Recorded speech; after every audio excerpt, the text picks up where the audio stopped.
There, folks. Welcome to the program. This is Stinchfield, the podcast. I don't know. I've been noticing that the Chinese Communist Party, Xi Jinping, the leader of China, has been eerily quiet. Not a lot of news coming out of there. At least the mainstream media is not covering a lot of news coming out of there. What is China up to? What is the CCP up to? Are they planning something big? You have Taiwan testing missiles now, just in preparation, I'm sure, in defense of a possible invasion. You know that China wants to keep expanding itself through the South China Sea and far beyond that. Are they planning a bioweapon? I don't know. Some signs that they may be planning something, or maybe more and more Chinese spies are being captured here in the United States. We had one last week who was sentenced and another one indicted this week. Similarities between these cases. So I want to talk about all of this today. Don't forget, of course, the website is GrantStinchfield.com. Stinchfield 1776 is where you can find me. And with that, folks, let's get the party started. Uncensored and unapologetic. This is Stinchfield. Here's your host, Grant Stinchfield. All right, folks. Well, from the new federal state of China, the organization aimed at taking down the CCP is our good friend Ava Chen. Ava, welcome back to the program. Hello. Hi, Grant. Thank you for having me. Hello, everyone. It's good to see you. I specifically want to talk to you about these spies. But before I do this, and I don't know if you're noticing the same thing, but there was a point where every single day I was covering China, a move Xi Jinping was making, something happening. I mean, I know Jake Sullivan, National Security Advisor's set to go to China next week, but it just seems like there's not a lot of news coming out of this on a mainstream media level, on a national level, where it's front and center. And then that makes me think, is that by design? What is Xi Jinping up to? Is he plotting and planning something big? What do you think? Mm-hmm. Yeah, thank you for the question. Of course. So we have to separate things are happening or things being reported to us it's happening. These are two different things. Mm-hmm. So first of all, we already know media, social media, they are pretty much in cahoots with the CCP or controlled or influenced by the CCP. As whistleblower movement, the founder of Mile School from Intel that we received, that the CCP kleptocrats family, these CCP top officials, have been investing in over 30,000 social media company in the very beginning of the 2000s. So that's why they're either in control or influence. And also the Western media had pretty much bought out by the CCP. That's why the reporting things that, except for the few Western interest group, and the major player is the CCP. That is why. So, but on the back end, there's a lot of things happening actually from the Chinese media outlets, or what the information we can receive right now just from the mainland China. We know that Xi Jinping probably had some took maybe a week or so deal with maybe his personal health, or possibly dealing with other political infighting. Okay, so because I think this is a final war. This is a life and death war for Xi Jinping as well.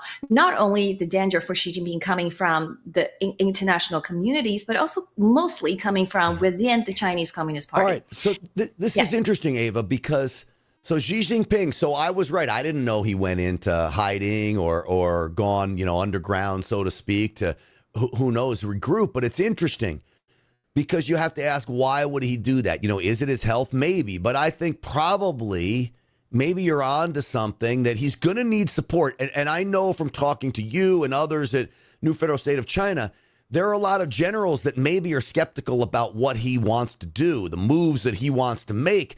Maybe this is his move to try to garner support from within. Yeah, when I say hide, I don't know whether he is literally hiding underground or not. When I say hide, there is a week or two, there's not much public presence or news is about Xi in China. Okay, but now recently so she met with the Vietnam prime minister, if you paid attention, and also Wang Yi, the foreign minister, met with what's the country? I forgot.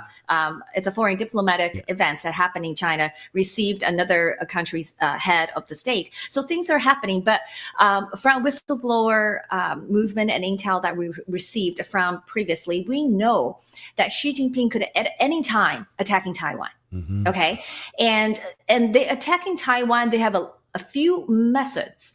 One is, of course, by force, which is bombarded with the island only like less than 100 kilometers away, miles away. That's one way. But the other way is called unrestricted warfare. And they have been doing that for years. But we know before she wants to move to Taiwan, she would do a few things. Okay, just to kind of increase his odds of a victory. One of the things he would do is cyber warfare.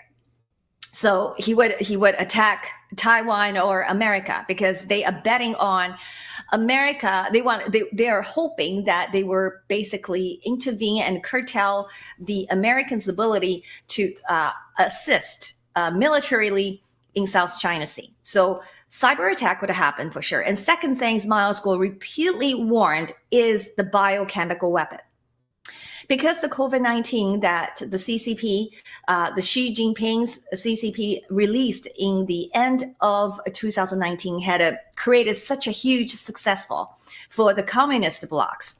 And since then, according to our intel, Grant, you already know, we shared with you previously that, and we also shared with America in public, which was in 2023, December, when we went into the MFest. Basically, one of our fellow fighters shared the intel with the world that the CCP has already successfully built 11 P3 labs in Middle East, in South Africa, sorry, not South Africa, in Africa as a continent, and also in South America. So Miles Guo's previous intel is pretty, I wouldn't say pretty recent, but that was at least the last year and the 2022 intel that all point to a very highly likability that Xi Jinping would have released virus before or during the invasion of Taiwan.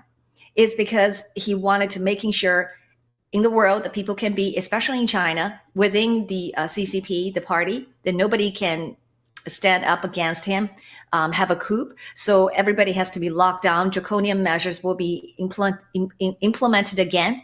So that's his plan. So cyber attack and creating more chaos for the Western countries, and also possibly release the virus. All right. So all of that makes sense. It's right in line of what he would do. And so do you think that there is a possibility that the spies being captured, found in the United States is all connected to these plans that you're spelling out here, Ava? So I wouldn't be able to say direct, because the CCP has really the biggest, the most vast network of modern intelligence. A lot of countries, especially Western countries, does not understand that. Okay, so your intelligence, you have a budget, you have a defense department, you have all those counterintelligence, you have a budget, you have a number of people that you know. But in China, other than the employee, the ministry, the foreign minister, or the MSS, or the Ministry of Public Security, they expanding the espionage activity to civilian society. Mm-hmm. They recruits. Okay, they're turning them using brainwashing, those lies and fake information. They brainwashing ordinary Chinese people.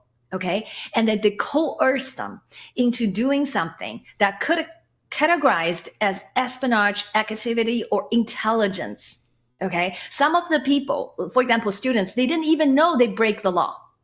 They didn't even know taking this piece of information out of the university lab in United States is actually illegal. Mm-hmm. They thought this is just a sharing knowledge with the motherland. And okay? Is China's paying these students to do this, right?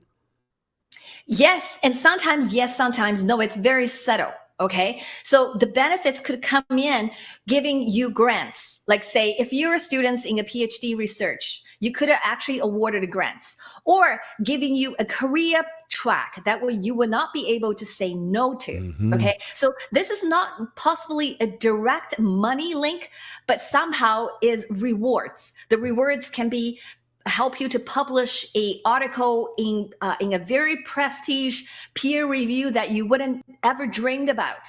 Okay, using their vast network of connections. So that's why what I'm saying is your danger is posed really widely.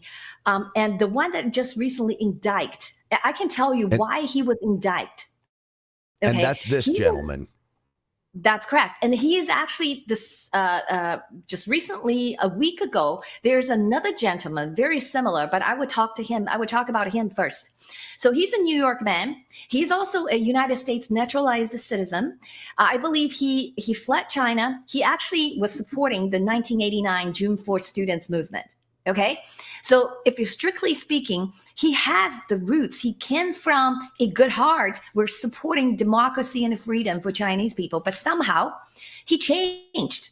Okay. And I don't know exactly when, but according to the records I read from the information press release, that he fled to Taiwan in 2002 or 2003, and then applied asylum in United States. And then he got his citizenship, and he started working for, according to the indictment, the period is 2018.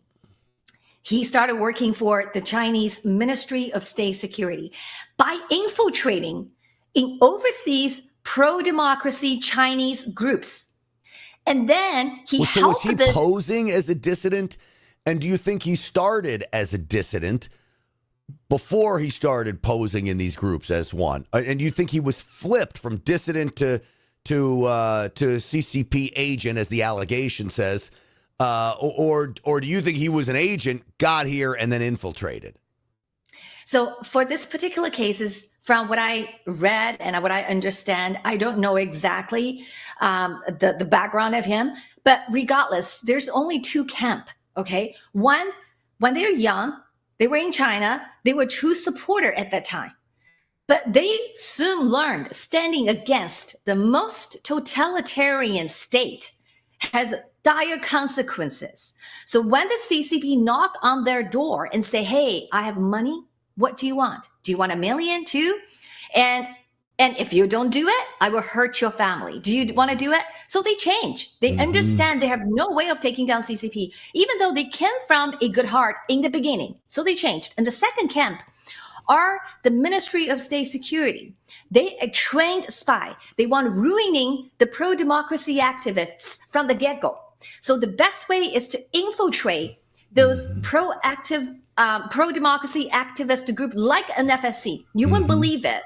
Miles Kuo, in the history of the 7 years, he told us in 2020, he said, there's a 4,000, possibly 4,000 individuals lurking around inside or outside our movement. And then in 2022, he told us, confirmed, there's more than 400 swallows and cobra. That's the name for spies, are actually inside of every farm. I would like to remind everybody out there who's watching. So the new federal state of China wants to basically overthrow the CCP and become the new party that leads China and bring China into freedom, democracy, liberty, and get away from all the tyrannical behavior of the CCP.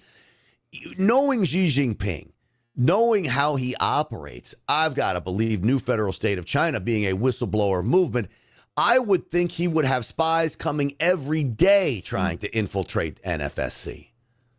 That's right. So absolutely. So we're dealing with this every day. We know what they would do. They sow discord, they lie, they slander, and they're picking the key people. So these people are the farm leaders and the Himalaya Alliance, which is a global organization that oversees the farms. So they're targeting those influential people and they sending them, contact them, disguise them. So this is why we know how they do these things. But still we have people, left us because, these are very successful infiltrations. But come down to this guy that we just mentioned, just announced the indictment. You have to pay attention that he I think he might be the further group, not the second, not the trained spy, not purposefully infiltrating or ruining. So that is why, excuse me, he was joining the movement and starting listening and collecting information, identify those people, most influential people within that group. And then, listen, this is really something I didn't realize that they're doing, he was doing. And of course, other spies might doing the same thing.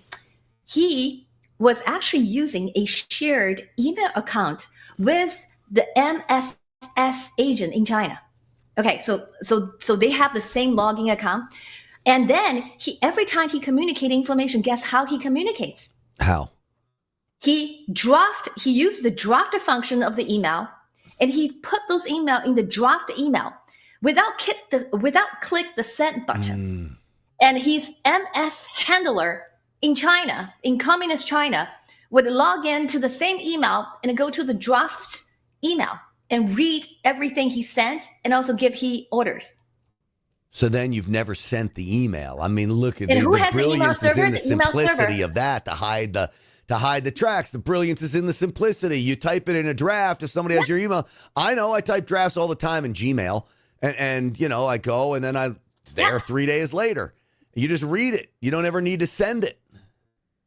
So this is one of the information that was identified in the indictment. And I wanted people to pay attention. And they could register email that is not Google or, you can't, or even hosted in China. And I'm sure they're hosted in China, right? So you cannot even asking for those information because the CCP would never divulge those information, the self-incriminating information. So this guy was arrested this week. Now he's been charged. We still have to get the indictment. These are the allegations against him. He's a spy for the CCP. There was a guy last week. I've got a video to play, but why don't you just set up the video? Who was this guy? And then I'll play the video for everybody. Okay. So this guy is considered a community leader. Okay. He's also New York resident, living in Queens, very similar to what we just talked about. And he's also Chinese. He came to United States early 2000. He was also applied a political asylum, and he works in university, works as academia. People, when you talk about you are teaching university, you suddenly have a halo. And then he also very active. He's a pro-democracy activist. He was one of the founders who funded one very prominent pro-democracy nonprofit organization in United States, who named after two very famous CCP politicians who supported the 1989 June 4th student movement. Okay, so he actually was the founder of that organization.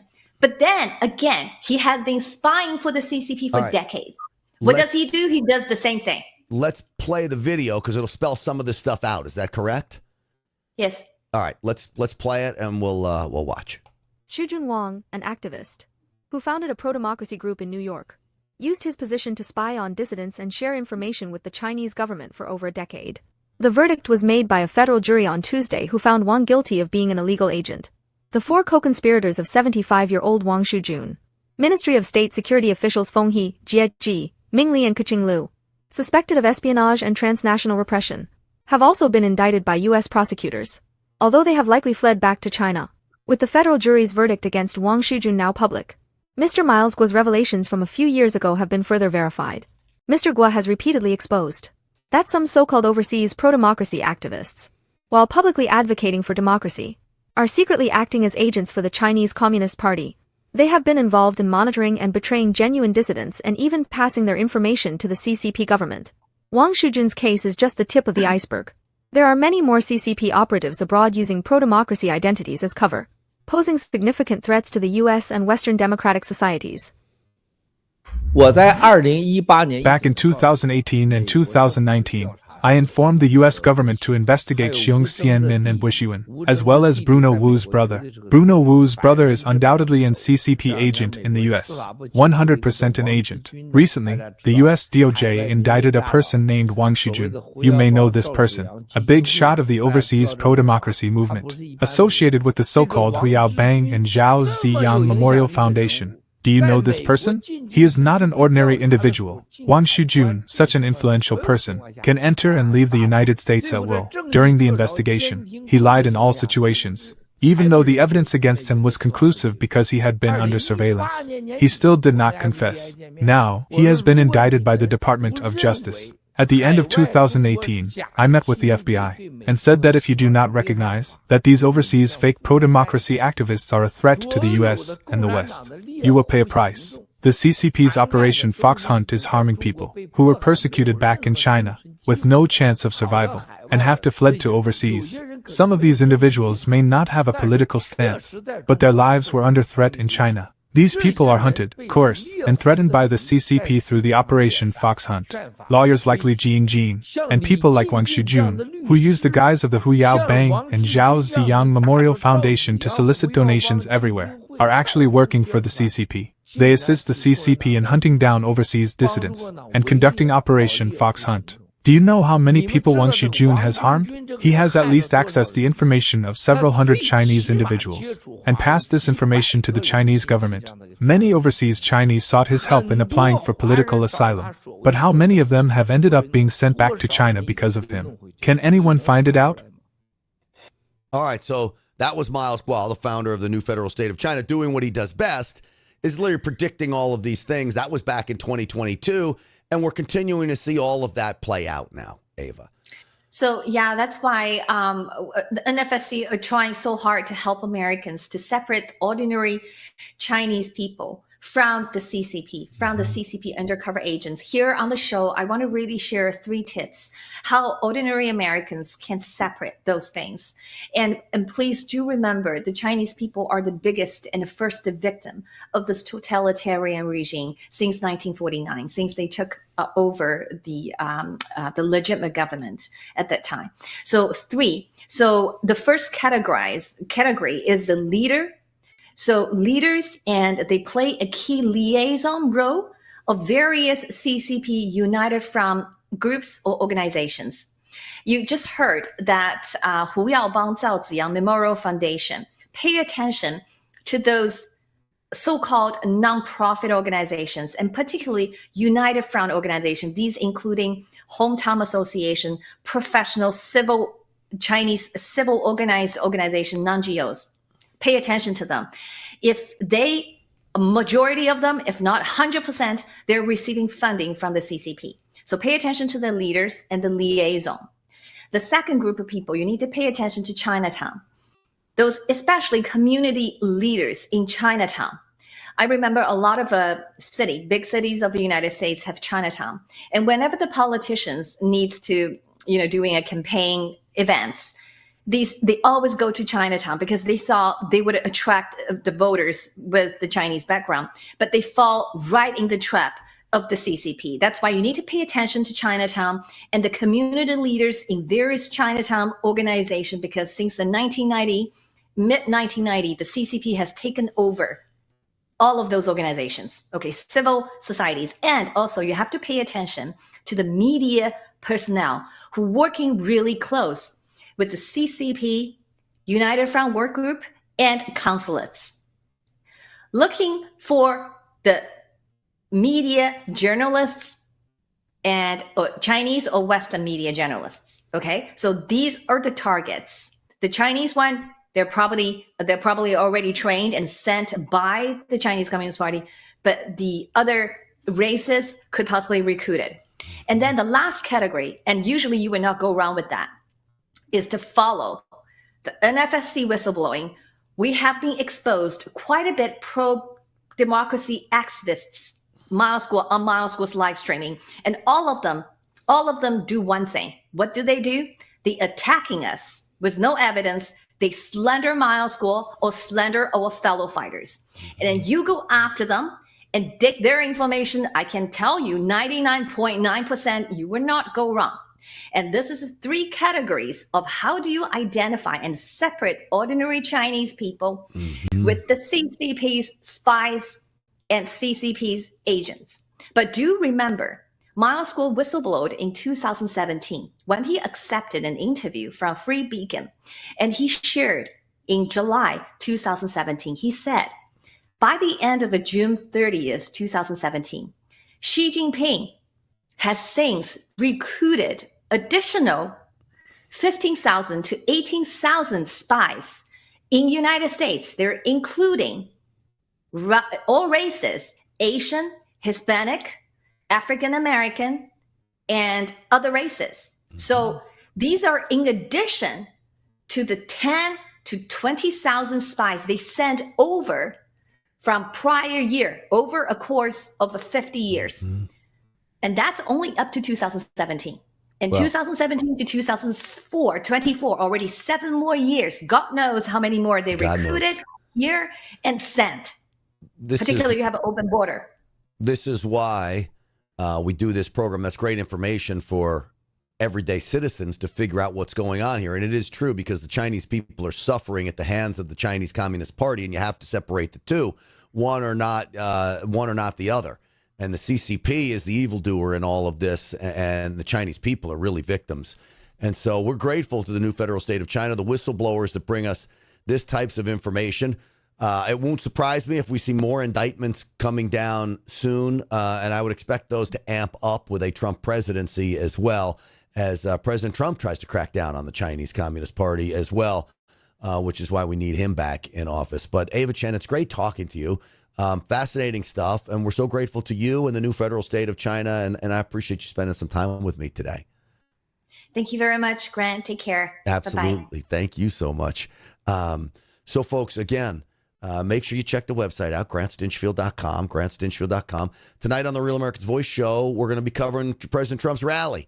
So we'll have rally coverage through the whole night. I'm going to be there with you. I'm going to help guide that and lead that through the evening. So make sure you tune in to that tonight on the Real America's Voice show. Again, grantstinchfield.com. Sign up for the email list there, and social media, Stinchfield1776, just about everywhere. Stinchfield's Army rolls. God bless every single one of you. We'll see you tonight on the show. And if not, have yourself a fabulous weekend. We'll see you back here Monday.